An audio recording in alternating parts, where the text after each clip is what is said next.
नमस्कार। बहुत बहुत शुभकामनाएं और आरएस के लिए बहुत बहुत बधाई। और मैं ये कहना चाह रहा हूँ कि सबसे पहले तो देखो, आप टेस्ट सीरीज दे रहे हो, इसमें कोई ज़बरदस्ती नहीं है। मानसिकता पॉजिटिव हो तो ही देना, क्योंकि आदमी का एक विजन होता है। विजन के अनुसार ही वो तैयारी करता है। विदाउट विजन अपने सोचते हैं कि साहब मैं देख लूँ इसको, तो कोई मतलब मेरे को लगता नहीं। मैं थोड़ा क्या है कि मैं मेरे एडमिशन भी खो देता हूँ। मैं थोड़ा स्पष्ट बोलने वाला आदमी हूँ कि इसमें क्या होता है कि जैसे अपन को भाई कहने, हाँ ये जरूर है, असंभव कुछ नहीं है। जैसे आदमी सोचता है कि मैं 3rd ग्रेड की तैयारी कर रहा हूँ, आगे मैं क्या पता आरएस में मेरा आएगा कि नहीं आएगा, तो असंभव कुछ नहीं है। कई बार आदमी 3rd ग्रेड में नहीं आता लेकिन आरएस में सिलेक्ट हो जाता है, और कई बार व्यक्ति आरएस की सोचता है, उसका 3rd ग्रेड में नहीं होता। नहीं समझे? ये तो कोई जरूरी नहीं है। तो सबसे पहले तो अपन को क्या, एक पॉजिटिव मानसिकता के साथ काम करना चाहिए। एक विजन दिमाग में बिठाना चाहिए कि मेरे को आरएस देनी है। दूसरा फायदा इसमें यह है कि अगर स्टूडेंट सही ढंग से प्री को देता है तो लगभग उसका 1.5 पेपर तो मेंस का यहीं पर तैयार हो जाता है। 1.5 पेपर, टोटल पेपर मान लो 4 हैं। अब 4 में भाषा का पेपर तो वैसे भी वो तैयार कर सकता है, भाषा कौन सी, हिंदी और अंग्रेजी। तो 1.5 पेपर तैयार होता है, तो 2.5 पेपर ही बचता है उस समय, अगर वो सीरियस देता है तो। जैसे फॉर एग्जाम्पल, आज के करंट अफेयर में हमने करंट अफेयर में एक टॉपिक दिया। कौन सा? करंट अफेयर में कौन सा? ओलंपिक और ओलंपिक में भारत की भूमिका। अब ये आरएस मुख्य परीक्षा में खेल का क्या है, एक टॉपिक है। खेल का क्या है टॉपिक। अब अगली बार अपन पैरा ओलंपिक और उसकी में भूमिका का देखें तो वो ओवरऑल पूरा हो गया। कोई न कोई आता रहेगा, तो अपने जितने 20 टेस्ट है तो उसमें 20 मुद्दे दे रहे हैं, तो लगभग तुम्हारा आधा पेपर और करवा देंगे। आधा पेपर का मतलब समझ गए। आरएस मुख्य परीक्षा भी देता है तो 2 पेपर उसके लगभग क्या हो गए, क्लियर हो गए। तो तीसरी बात इसमें यह है कि आपने देखा होगा तो कुछ लोग दिए हुए हैं और कुछ लोग पेपर को देखा होगा, तो पेपर का लेवल भी वही है जो उसमें आरएस में आ रहा है, क्योंकि सारे क्वेश्चन उसी के सिलेबस के अकॉर्डिंग, उसी के अकॉर्डिंग उठाए हुए हैं। पॉलिटिकल साइंस हार्ड आती है तो मैंने भी उसमें हार्ड ही दी है, क्योंकि पॉलिटिकल साइंस क्या आती है, हार्ड आती है। किसमें? आरएस में जो लगातार जो पेपर आ रहे हैं उसमें हार्ड ही आती है। और जो राजस्थान जीके का पेपर है उनको भी मैंने उसी टाइप से दिया है जैसा वो पूछ रहा है। जैसा आरएस में क्या हो रहा है, पूछ रहा है कि बेसिक क्वेश्चन नहीं कि साहब कोई सा भी क्वेश्चन ऐसे उठा के दे दिया। तो आपको देखा होगा, आपको लगा होगा कि भाई किस टाइप से प्रश्न पत्र आया है। ठीक है, तो नमस्कार। अभी अपन शुरू कर रहे हैं कि पेपर में अब जैसे दूसरी बात आपको और बताना चाह रहे हैं, करंट अफेयर जो है आपका, उसमें क्या करेंगे। करंट अफेयर में आप ये करेंगे कि जिस दिन से परीक्षा की वैकेंसी निकली है, वैकेंसी निकलने के साथ ही मतलब पेपर को बनाने की तैयारी शुरू हो चुकी है। पेपर को बनाने की तैयारी क्या हो जाती है, शुरू। तो यहाँ से आपका करंट अफेयर 1 to 1, एक दिन का आपका करंट अफेयर आपको आना चाहिए। अब इसके लिए हम जो करेंगे वो यही है, जैसे ये पेपर आपका आया, तो ये पेपर आया तो इसमें जो करंट था वो एक्चुअली साप्ताहिक करंट ही था। कौन सा? साप्ताहिक का मतलब हो गया इस सप्ताह में जो चीज़ें आई उन्हीं चीज़ों को हमने दिया है, समझ गए। तो साप्ताहिक होगा तो अपन सप्ताह की सप्ताह हर में पकड़ेंगे तो ऑटोमेटिक उस करंट को कवर करते हुए चले जाएंगे। तो ये एक तरीका होता है, उसमें छोड़ा। उसमें बाद में तुम लोग है वो इसके साथ अपन एक काम और भी करेंगे कि बाद में एक ये जितना इसमें आ गया उतना तो आ गया, और बाकी का जो छूटेगा, मतलब छूट गया, तो वो लास्ट में जाकर के कलेक्शन के रूप में भी आपको दे देंगे। तो करंट में दिक्कत आएगी नहीं। तो करंट जो है उसमें कोई दिक्कत नहीं आनी, तो उसमें देख लेंगे। तो मैंने आपको वापस बताया शुरू है कि टाइम मैगजीन 2024 में एआई की 100 प्रभावशाली हस्तियां, 100 प्रभावशाली क्या थी हस्तियां, उसकी सूची जारी की है। उसमें एआई जागरूकता के लिए किससे स्थान दिया, तो मैंने आपको बताया कि भाई बेसिकली अनिल कपूर को दिया। अब अनिल कपूर को स्थान तो दिया, और साथ में आपका ये भी आया कि साहब अनिल कपूर को स्थान दिया, और ये जो नंदन नीलकर्णी है, नंदन नीलकर्णी ये भी क्या किस में काम कर रहे हैं? एआई में।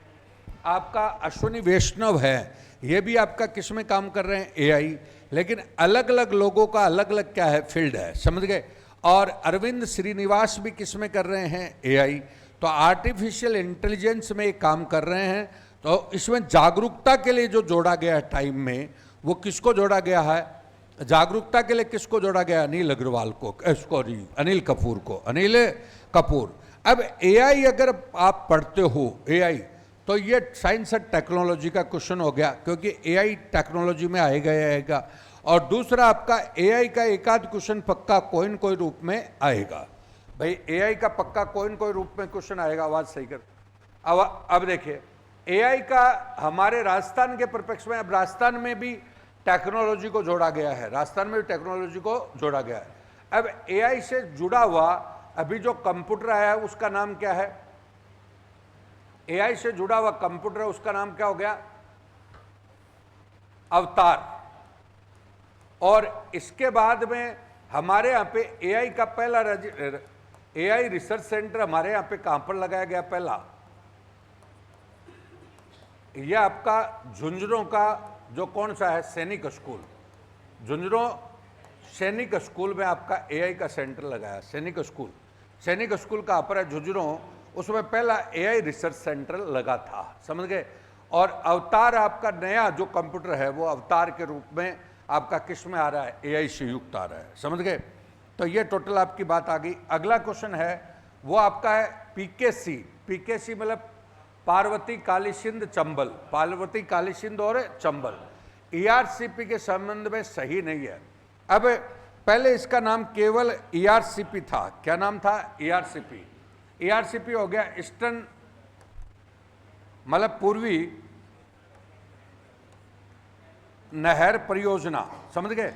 अब आपका इसके साथ क्या जोड़ दिया? पार्वती, कालीसिंध और कौन सा? चंबल। अब ये तीनों नदियां ये कैसे जोड़ा? अब ध्यान दीजिएगा, ये एक्चुअली पुराने समय में नदी जोड़ो परियोजना का पार्ट था। किसका पार्ट था? नदी जोड़ो। हमारे भारत में नदी जोड़ो का प्रोजेक्ट आपका 2003 से ही शुरू हो गया था। अटल बिहारी वाजपेयी के समय 35 नदियों का जो एक 30 नदियों का एक तंत्र बनाया गया। उसमें सबसे पहले केन बेतवा को जोड़ा गया। सबसे पहले किसको जोड़ा गया? केन बेतवा। केन और बेतवा दोनों यूपी और एमपी से जुड़ी हुई नदियां थी। उसी में एमपी वाली नदियां कौन सी जोड़ी गई? चंबल, कालीसिंध और कौन सी? पार्वती। चंबल, कालीसिंध और कौन सी? पार्वती। तो ये बेसिकली नदी जोड़ो परियोजना का प्रोजेक्ट था कि भाई पूर्व में जो पानी जा रहा है उसको कैसे पश्चिम में लाया जाए। तो ये तीनों नदियां हैं वो बेसिकली कहां से निकल रही है? मध्य प्रदेश से। कहां से? भाई नंबर 1 है चंबल। चंबल का उद्गम स्थल कौन सा हो गया? भाई जानापाव पहाड़ी कहां पर हो गई? एमपी में। जानापाव कहां पर हो गई? एमपी। पार्वती का उद्गम स्थल सीहोर मध्य प्रदेश हो गई, सीहोर एमपी हो गया। कालीसिंध का आपका कौन सा हो गया? कालीसिंध। कालीसिंध का उद्गम स्थल आपका वो देवास। देवास कहां पर है? एमपी। तो देवास एमपी में हो गया। तीनों का आपका ऐसे मतलब तीनों का उद्भव है। अब कालीसिंध का एंट्रेंस राजस्थान में कहां पर? चंबल का एंट्रेंस कहां पर है? चित्तौड़। चंबल का कहां पर? 84गढ़ चित्तौड़ में। चंबल का कहां पर हो गया? 84गढ़ चित्तौड़। और बाद में कालीसिंध का कहां पर? रायगढ़। रायगढ़ कहां पर है? झालावाड़। भाई रायगढ़ कहां पर हो गया? झालावाड़। और पार्वती का कहां पर है? करियाहट। करियाहट कहां पर है? बारा। आदि स्थानों पर यह इंटर करती है। अब जो तुम देख रहे थे कि साहब मैं नदियों को वैसे मेप लगाकर पढ़ा, कोई काम की नहीं रही। कोई आपको नदी से नहीं पूछता कि साहब ये नदी किधर जा रही है। तुम्हारा मैक्सिमम टाइम उसमें खराब करते हो।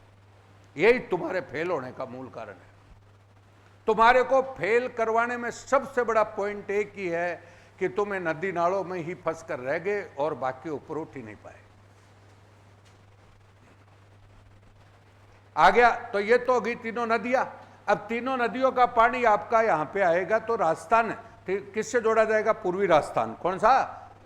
अब पूर्वी राजस्थान की बड़ी नदियां हैं, तो चंबल से बड़ी नदी कौन सी जुड़ रही है? बनास जुड़ रही है। कौन सी जुड़ रही है? बनास। और पार्वती से छोटी नदियां है, छोटी जुड़ रही है, तो इनका पानी पूर्व में लाया जाएगा। अब नदी जोड़ो का प्रोजेक्ट है, राजस्थान में सबसे पहले कौन लेके आया? फतेह सिंह। फतेह सिंह, उदयपुर का राजा कौन था? फतेह सिंह। वो सबसे पहले नदी जोड़ो का प्रोजेक्ट लेके आया। आ गया क्या सबसे पहले? फतेह सिंह का। अब मैं ये बोलना चाह रहा हूं कि तभी इसमें दो लोग हैं। एक होता है फैक्चुअल वाले। फैक्चुअल वाले आरएस का सपना छोड़ दे। फैक्चुअल नहीं गया कि नदी ये वो खत्म। एक होता है कंसेप्चुअल वाले।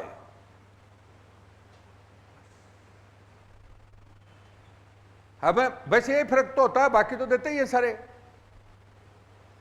अब आए तो ये टोटल राज्य के 21 जिलों में आ गई। कितने में? 21। पहले 13 जिलों में थी और आजकल नए जिले बन गए, तो कितने हो गए? 21।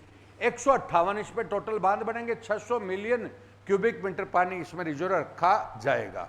पूरा रिकॉर्ड है इसका। अब प्रथम चरण में नवनेरा बांध है। नवनेरा कौन सा है? बैराज। नवनेरा बैराज अभी कल परसों पेपर में आया कि बरसात की वजह से फुल भर गया, तो नवनेरा बैराज कहां पर हो गया? कोटा। तो नवनेरा से पानी कहां पर आ रहा है? बिशलपुर। बिशलपुर से कहां आ रहा है? इसरदा। बिशलपुर से कहां पर आ रहा है? इसरदा। नवनेरा बांध कौन सी नदी पर है? बैराज। कालीसील। कौन सी? कालीसील। ये कालीसील नदी है। और बिशलपुर और इसरदा दोनों किस पर है?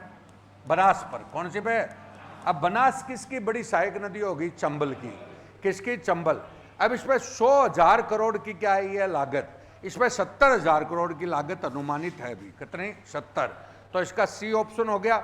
और अगर इसको सेंट्रल प्रोजेक्ट में शामिल किया जाता है, अगर इसको सेंट्रल प्रोजेक्ट में शामिल किया जाता है, तो 90 पैसा कौन देगा? केंद्र। और 10 पैसा कौन देगा? राज्य। ये आपका टोटल हो गया। अब मैं बोलना चाह रहा हूं, ध्यान से सुनिए। अब यही क्वेश्चन है ना, यही आरएस मुख्य परीक्षा में आ जाता है। एआरसीपी परियोजना 50 शब्द में लिखो, तो यही लिखना है। इसको तोड़ा तो परी बन गई, जोड़ा तो मेन बन गई, और बोला तो इंटरव्यू बन गया। अब जिनके जो फैक्चुअल टाइप लोग होते हैं ना, वो खाली फैक्ट ढूंढते हैं। इन सारे पॉइंट को जोड़ दो तो 50 शब्द का क्या बन गया क्वेश्चन। तोड़ दिया तो क्या बन गए? प्री। और बोल दिया मैंने कि ऐसे ऐसे हुआ, ऐसे ऐसे, तो क्या कौन सा इंटरव्यू। अब कह कहते ना ये वो कुछ तैयारी नहीं है, खाली सोच का खेल है ये। अब हम क्या है, छोटी परीक्षाओं में, छोटी में क्या तुम्हारे मास्टर भी वो नदियों पर ही घूम गए बस। और कौन सा क्वेश्चन आया उसमें? इसमें भी कौन पूछता है उनको? आ गया? बोलो क्लियर है क्या? अगली बात दूसरा, तो ये आपका काली सिंध परियोजना थी। आगे हम बात कर रहे हैं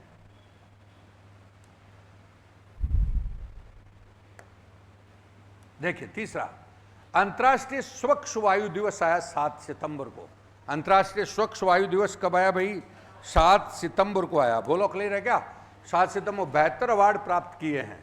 अब एक तो स्वच्छ वायु आ गया। कौन सा आ गया? स्वच्छ वायु। कब आता है? 7 सितंबर। तो ये तो क्वेश्चन बन गया। अब इसके वो आते हैं। पहला स्थान सबसे स्वच्छ का किस्म को मिला? सूरत। सूरत का पर गुजरात। और प्रथम स्थान ही 10 लाख तक जनसंख्या वाले में किसको मिला है? फिरोजाबाद। मतलब दोनों को पहला है, वो तो 10 लाख से ऊपर वाला हो गया और वो 10 लाख तक वाला हो गया। समझ गए क्या? तो दोनों को मिला, बिल्कुल सही है। अब है सूरत और फिरोजाबाद के निगम कमिश्नर शालिनी अग्रवाल, घनश्याम मीणा दोनों ही कहां के हैं? जयपुर के। तो उपयुक्त क्या आ गया? सभी। उपयुक्त क्या आ गया? सभी। बोलो क्लियर है क्या? उपयुक्त सभी आ गया। तो शालिनी अग्रवाल भी जयपुर की है और घनश्याम मीणा भी कहां के हैं? जयपुर।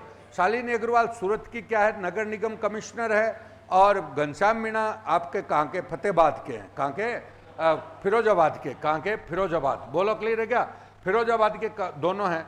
अब ये सबसे बेस्ट में आ गया। अब इसमें एक रिपोर्ट क्या आई? अब रिपोर्ट में बोल रहा है कि पहले की अपेक्षा हमारी वायु में क्या हुआ है? प्रभाव पड़ा है, मतलब कंट्रोल हुई है। उसका कारण क्या है?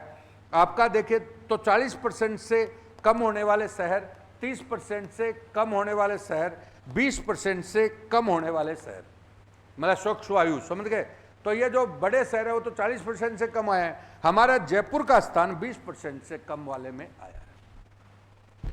मतलब जयपुर का कोई बेटर स्थिति नहीं आई है, तो इन्होंने कैटेगरी वाइज की है, तो इस हिसाब से आपका स्वच्छ वायु का है।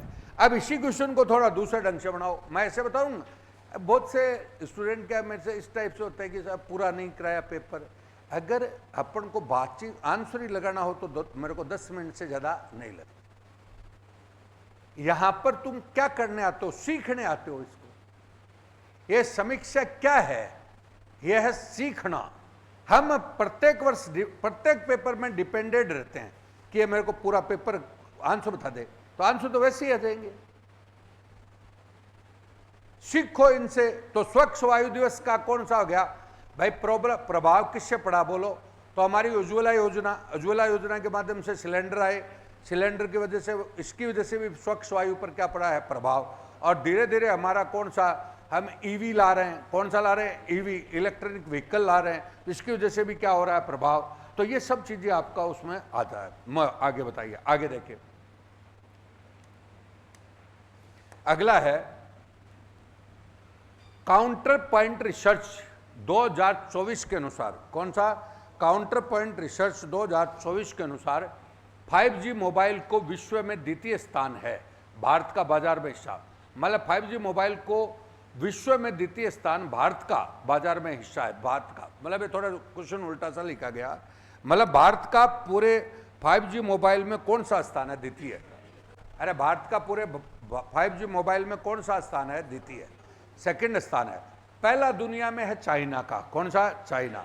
सेकंड किसका है? भारत का। और थर्ड किसका है? यूएसए का। मतलब 5G। अब 5G को वैसे देखो तो कौन सा हो गया बोलो? एक बार RS मुख्य परीक्षा में आया 2G। कौन सा? 2G। तो ये कौन सी होगी? मोबाइल की क्या होगी? जनरेशन होगी, मोबाइल की हाई जनरेशन होगी। तो 5G में हमारे दुनिया में हमारा कौन सा नंबर आ रहा है? दूसरा।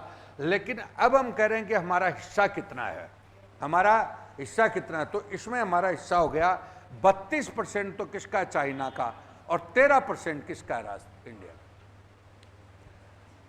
मतलब 13 किसका है? और 10% है अमेरिका का। तो तीनों का आप कर सकते हो, चाइना, ये इंडिया, और ये कौन सा?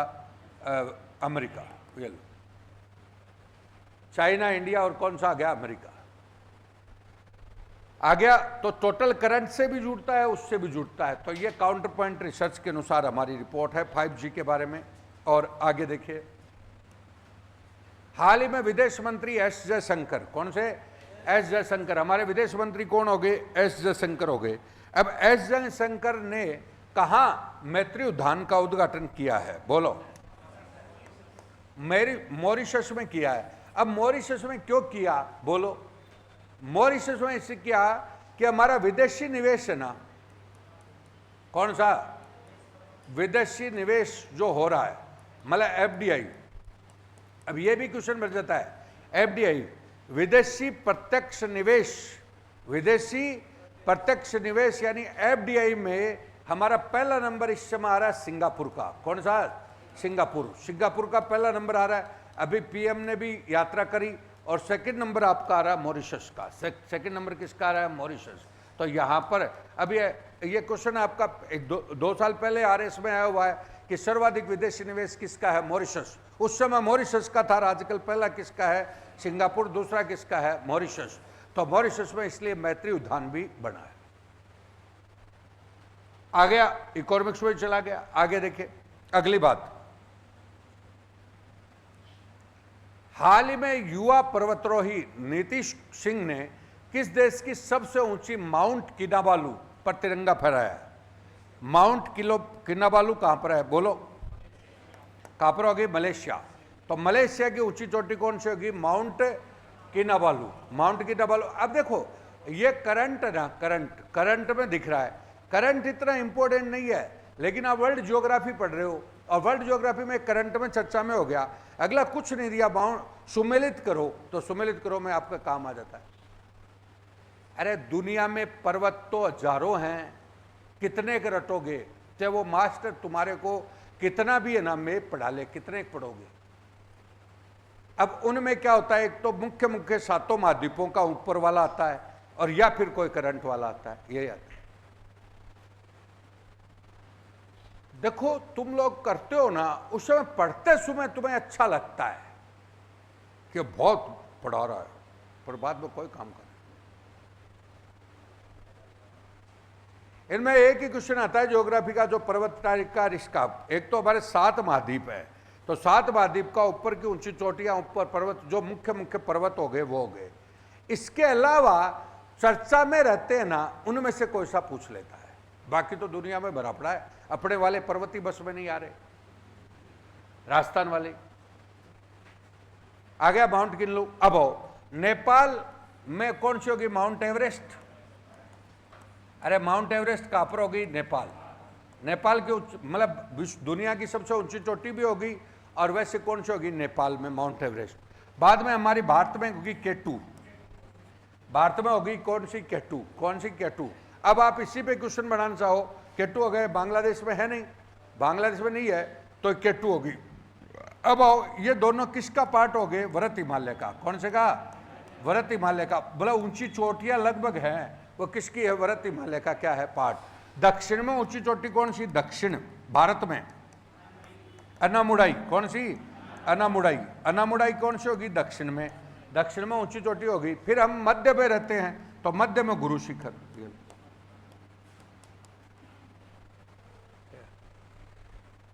RS और कोई भी एग्जाम हो, प्रैक्टिस चाहिए उसे। अब तुम प्रैक्टिस कैसे करते हो, ये क्वेश्चन मेरा सही है, मैथ्स की तरह होती है। 18 घंटे बैठा रहे और उसका तिया पाचा एक का ही करता रहे। एक का समझ गए क्या, अब जैसे मैं कर रहा हूं ना, इसमें ये, इसमें ये, इसमें ये, इसमें ये, उसको कहते हैं जैसे मैथ्स का साइंस वाला विद्यार्थी अपने प्रैक्टिस नहीं करता रहता, कि वैसे होता है। आ गया। अब अगली बात हो गई, तो दोनों तीनों चीजें आ गई। आगे देखिए, अगली बात आती है, कौन सा बोलो, मेगा मल्टी लेटरल युद्धाभ्यास तरंग शक्ति। इन दोनों काफी चल रहा है, तरंग शक्ति, समझ गए। अब तरंग शक्ति 2024 कहां पर आयोजित हो रहा है, बोलो, जोधपुर में, जोधपुर में आयोजित हो रहा है। क्लियर हो रहा है, तरंग शक्ति। अब एक युद्धाभ्यास का क्वेश्चन आता ही आता है। अब आपने देखा होगा, मैंने कोई वो साफ सुथरे शब्दों में कहा है कि भाई मैं पुराना करंट इसलिए नहीं लिया कि वो औचित्य नहीं है। अब जिस दिन से वैकेंसी घोषित हुई तब से ही करंट आएगा, तो तब से हम करंट उठाएंगे जब तक परीक्षा, मतलब जनवरी तक आपका करंट होता रहेगा, तो उसमें सारा आ जाएगा। तरंग शक्ति हो गई। अब इसको उठाओ, जोधपुर में क्यों हो रहा है, तो जोधपुर में हमारा कौन सा बोलो, वायुसेना का, वायुसेना की दक्षिणी पश्चिमी कमान है। कौन सी कमान है, दक्षिण पश्चिम कमान। बोलो क्लियर है क्या, दक्षिण पश्चिम कमान है वायुसेना की। अब उसके बाद है, जोधपुर में आपका अंतर्राष्ट्रीय सैन्य हवाई अड्डा भी है, इसलिए अंतर्राष्ट्रीय स्तर के विमान आ रहे हैं। अंतर्राष्ट्रीय सैन्य हवाई अड्डा, बोलो क्लियर है क्या, अंतर्राष्ट्रीय सैन्य हवाई अड्डा कौन सा गया, जोधपुर। क्लियर है क्या। अब उसके बाद बीकानेर में कौन सा, नाल। जैसलमेर में आपका, जैसलमेर में हवाई अड्डा। बाड़मेर में उत्तरलाई। कौन सा, उत्तरलाई, जिसको अभी बजट में सिविल हवाई अड्डा भी बना रहे। कौन सा, सिविल। और नाल वाला हवाई अड्डा कौन सा, भूमिगत। कौन सा, भूमिगत। अब यहां पर युद्धाभ्यास के क्षेत्र में बीकानेर में महाजन फील्ड फायरिंग रेंज है, और इसमें पोखरण फील्ड फायरिंग रेंज है। अब चाहे जितना निकाल सकते, पोखरण फील्ड फायरिंग रेंज है। तो ये ओवरऑल इन क्षेत्रों का सेना का एरिया हो गया। कौन सा हो गया, सेना। देखो तुम लोग है ना, मतलब ऐसे नहीं कर रहा, डिमोलाइज नहीं कर रहा, जनरल स्टडी नहीं पढ़ते, तुम स्पेशल स्टडी पढ़ते हो। स्पेशल मतलब समझ गए, ज्योग्राफी में अंदर चले गए, ऑप्शनल की तरह पढ़ने लग गए उसको। हिस्ट्री में जनरल नहीं पढ़ा, ऑप्शनल की तरह पढ़ने लगे, वो थोड़ी पढ़ना है उसमें। अब की बार आ रहे मुख्य परीक्षाकार, इनका पेपर देखा, ये सारे कहानी सुनाने वाले सब साफ हो गए। भाई एक तो भेड़चाल है, तो वो एक अलग बात है कि भाई 5,000 रुपये उधर दिया आएगा, लेकिन वो सही ढंग से कंपेयर करे तो उससे, उस 5,000 10,000 पेपर का ले रहे हो, उससे अपना पेपर भारी है। अरे इतनी, अब सुनो एक खास बात हो रहा है, वो 5,000 लेंगे और न कोई समीक्षा करा रहा है, न कोई लेने न कोई देने, फिर भी दे रहा है। यह आगे देखिए, अगला है कौन सा, ब्लू वाटर इकोनॉमी। अब देखो नई कंसेप्ट है, ब्लू वाटर इकोनॉमी किसको कहते हैं? इसमें आपका तेल आता है, गैस आता है, समुद्र आता है। तो आजकल नई इकोनॉमी का नाम क्या दे दिया? Blue water economy. Blue water क्यों? हमारे पृथ्वी को कौन सा ग्रह बोलते हैं? नीला ग्रह। क्यों बोलते हैं कि 71% हमारे पृथ्वी पर क्या है? जल। इसलिए हम कौन सा बोलते हैं? नीला ग्रह। तो नीला ग्रह हो गया तो ब्लू वाटर हो गया। अब इस ब्लू वाटर में क्या क्या मिलता है? तो तेल मिलता है, गैस मिलता है, समुद्री उत्पाद मिलते हैं। बोलो क्लियर है क्या? समुद्री उत्पाद मिलते हैं, बिल्कुल क्लियर है। अब एक बार ध्यान से समझिए, इसके कई चीज लगाएंगे, तेल, गैस और कौन सा? समुद्री उत्पाद मिलते हैं। अब हम बोलना चाह रहे हैं, अरे इसी में समुद्री उत्पाद में इसलिए सर्वाधिक जैव विविधता भी कहां पर मिलती है? सर्वाधिक जैव विविधता, बायोडाइवर्सिटी भी कहां पर है? बोलो, समुद्र में। और सर्वाधिक पेट्रोल और गैस भी कहां पर है? समुद्र में। अब एक बार आइए, नंबर 1 ये समुद्र है, तो समुद्र का ये तटीय क्षेत्र हो गया, तटीय। अरे समुद्र का कौन सा भाग हो गया? तटीय। बाद में समुद्र के नीचे ढाल हो गई, ढाल के बाद उत्थान और मैदान हो गया, उत्थान और कौन सा? मैदान। और बाद में समुद्र की उत्थान और मैदान के बाद क्या होगी? गर्त होगी। वैसे तो कई होते, लेकिन पार्टली 4 भागों में बांट दिया। कौन सा? ऊपर का कौन सा? तटीय। इस तटीय क्षेत्र पर तो सर्वाधिक जैव विविधता होती है। सर्वाधिक क्या होती है? जैव विविधता। जैव विविधता। इस उत्थान और मैदान में 80% पेट्रोल होता है। उत्थान और मैदान में 80% क्या होता है? पेट्रोल गैस होता है। पेट्रोल और गैस, समझ गए? और यह होती है गरत। तो आपको पता है ये सर्वाधिक गरत कौन से महासागर में? प्रशांत। और प्रशांत महासागर की सबसे गहरी गरत कौन सी? मैरियाना। कौन सी? मैरियाना। हो गया, सर्वाधिक गरत होगी। अब हम बोलेंगे भारत में सर्वाधिक पेट्रोल कहां पर होता है? तो भारत में मुंबई हाई। तो कौन सा? मुंबई हाई। तो मुंबई हाई वही तो है। मुंबई हाई क्या है? तो मुंबई हाई समुद्र ही तो है। अरे मुंबई हाई क्या है? समुद्र। अब उसके बाद राजस्थान में कहां पर कितना होता है? राजस्थान में दूसरा नंबर किसका होता है? राजस्थान। तो राजस्थान क्या है? राजस्थान में क्यों होता है? तो राजस्थान समुद्र का अपतटीय क्षेत्र ही तो है। अरे समुद्र का क्या है? अपतटीय, इसलिए राजस्थान में होता है। अब राजस्थान में लगभग कितना % होता है? तो 15.4%। अभी पहले 22% था, अब कम हो गया, तो 15 पॉइंट क्या है? 4। तो ये लो हो गया। चीजों को निकालोगे उतना समझ में आएगा। अब लेकिन बताओ प्रॉब्लम कहां है?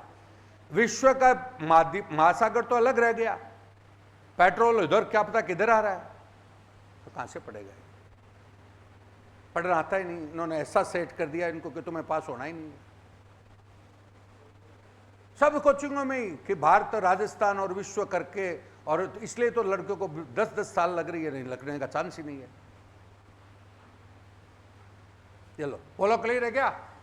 अब उसको मिला नहीं पा रहे, तो समुद्र वाली बात आ गई, ब्लू इकोनॉमी। अब हम आए, यह आ गया, तो सबसे ज्यादा समुद्री उत्पाद में पहला स्थान किसका हो गया? पहला। तो पहला स्थान हम बोलना चाह रहे हैं, तो पहला स्थान है वेनेजुएला का, अब दूसरा स्थान है अमेरिका का, और तीसरा स्थान है सऊदी अरब का। कौन सा का? सऊदी अरब। ये आपका ब्लू इकोनॉमी में नंबर आ रहा है, पहला दूसरा तीसरा वैसे ही लिखा है मैंने, ईरान, कनाडा, समझ गए क्या मेरी बात को? तो ये इकोनॉमी के रूप से आ गया वेनेजुएला। अब हो, अब है तेल सबसे पहले कहां पर मिला? इंडिया में, वर्ल्ड में तेल मिला रोमानिया में, भारत में माकू मासम में, और राजस्थान में सादेवाला में। आरएसओ क्वेश्चन आया पहला कहां पर? अब देखो ऑटोमेटिक हो गया, पहला कहां पर मिला? बोलो रोमानिया। कहां पर है? रोमानिया में तेल मिला। कहां पर मिला? रोमानिया। अब रोमानिया में तेल मिला, बिल्कुल क्लियर है।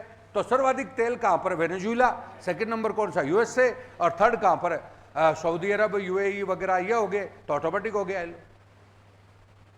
उत्पादन। अब आओ भारत का हो गया, भारत में बोलो, तो भारत में पहला कहां पर मिला? माकुम। माकुम कहां पर? असम। अभी अभी हमने बताया सर्वाधिक तेल कहां पर है? बोलो मुंबई हाई। सेकंड नंबर कौन सा? राजस्थान। और थर्ड नंबर वही कौन सा? असम वगैरह। और चौथा नंबर आपका कौन सा? अंकलेश्वर, गुजरात।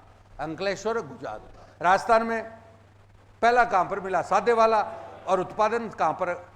बोलो, सरस्वती, रागेश्वरी, बेसिन, बाड़मेर, सांचौर, बाड़मेर, सांचौर। ये लो क्वेश्चन बराबर है। दुनिया है। और ये इसको बोलते क्या है? हाइड्रोकार्बन। हाइड्रोकार्बन है जो हमें नुकसान भी पहुंचा रहा है। तो हाइड्रोकार्बन एक बार क्वेश्चन ये, अब हाइड्रोकार्बन इसको बोला तो साइंस बन गई। चीजों को समझो, चाहे जितने क्वेश्चन है। आ गया अगली बात। अगला है सोलर इंपल्स 2। सोलर इंपल्स 2 दुनिया का सबसे बड़ा सौर ऊर्जा से चलने वाला विमान है। ये कहां पर है? अब आजकल सौर ऊर्जा का खूब चल रहा है, तो सोलर इंपल्स नाम दिया है इसको, सोलर इंपल्स। अच्छा सुनो, इसको आप लोगे किस में साहब? इसको किस में लोगे? इसको साइंस एंड टेक में भी आ जाएगा और ऊर्जा में भी आ जाएगा। समझ गए? ऊर्जा में भी आ गया, साइंस एंड टेक। अब बोलो, सोलर इंपल्स नाम दिया इसको। कौन सा नाम दिया? Solar impulse. तो कहां पर है? स्विट्जरलैंड में। दुनिया का सबसे पहले सौर ऊर्जा से चलने वाला वाहन, समझ गए? विमान। कौन सा विमान? हमारे यहां पे सौर ऊर्जा से चालित ना हवाई अड्डा कौन सा है? पहला हवाई अड्डा, विमान तो नहीं चला अभी, वो हवाई अड्डा कोची, कोची केरल। सौर ऊर्जा से पहले, अब जो दुनिया का हो गया ना, तो सौर ऊर्जा से चलने वाला कोची क्या हो गया? केरल। अब आया सौर ऊर्जा से हमारे यहाँ पे कोची केरल हो गया। क्लियर है क्या? कोची केरल के बाद हम बोलना चाह रहे हैं कि भाई सोलर का पहला हमारे प्रोजेक्ट कौन सा लगा? बोलो। मथानिया। मथानिया कहां पर है? जोधपुर में। ये पहला सोलर प्रोजेक्ट है राजस्थान नहीं बल्कि इंडिया का क्या है? पहला। और अभी प्रधानमंत्री सूर्य घर योजना वगैरह सब जोड़ सकते हो, तो चाहे जितना जुड़ेगा। आ गया, ये तो हो गया ये। अब इसमें नाम देखो किस किस का है। एक तो स्वीडन है, एक स्विट्जरलैंड। स्विट्जरलैंड में ये चीज हो गई। स्विट्जरलैंड में इसके अलावा क्या क्या है भाई? स्विट्जरलैंड में आपको पता है प्रत्यक्ष लोकतंत्र है। प्रत्यक्ष क्या है? लोकतंत्र। इसके अलावा जेनेवा में बहुत से देशों का क्या है? मुख्यालय। अरे जेनेवा में बहुत से देशों का क्या है? मुख्यालय। WHO कहां पर? जेनेवा। WTO कहां पर? जेनेवा। UNSCR कहां पर? UNSCR कहां पर? जेनेवा। ये लो, चाहे जितना निकालो। आ गया। अब आओ स्वीडन। स्वीडन से क्या क्या सीखते हो बताओ?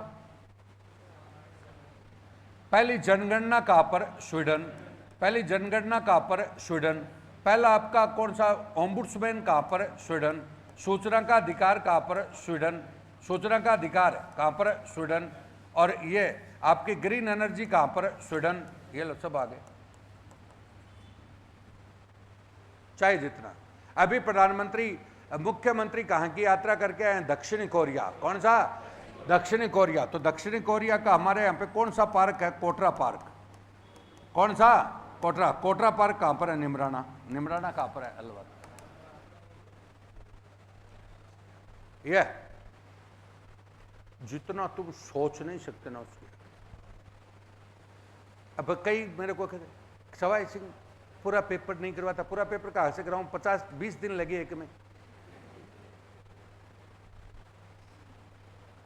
कई मेरे समझ नहीं आता कि क्या सोचते हैं।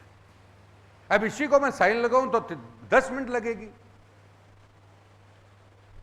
यहां पे मैंने 50 बार एक बात कही कि सीखो, न कि उनसे क्या करो हर चीज ये दे दे। मेरी समीक्षा से आपको चीजों को क्या करना? सीखना है। आप क्या सोचते हो कि ये जो कर रहा है वो सब लिख लूं तो हो जाएगा काम? ऐसा थोड़ी होता है। आगे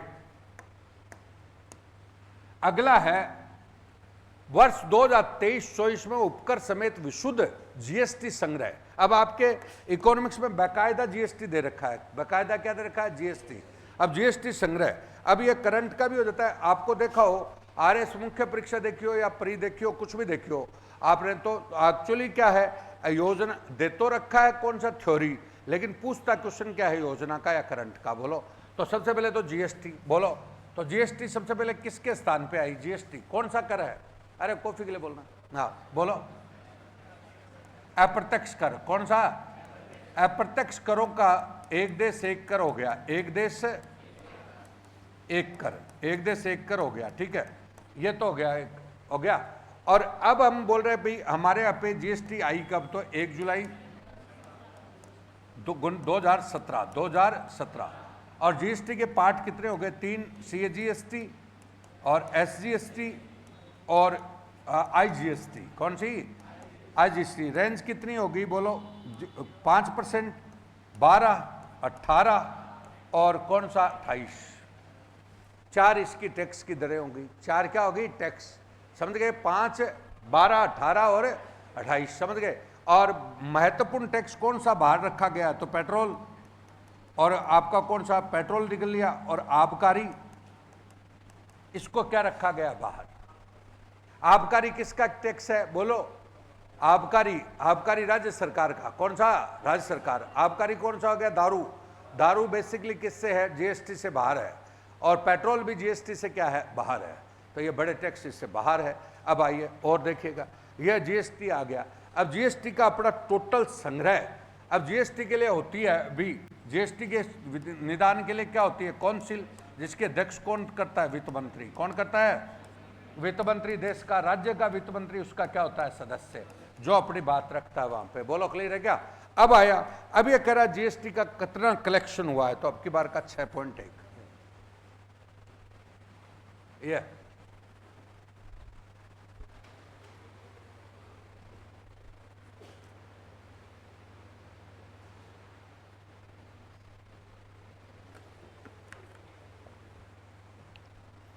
हो गया। अगला देखिए,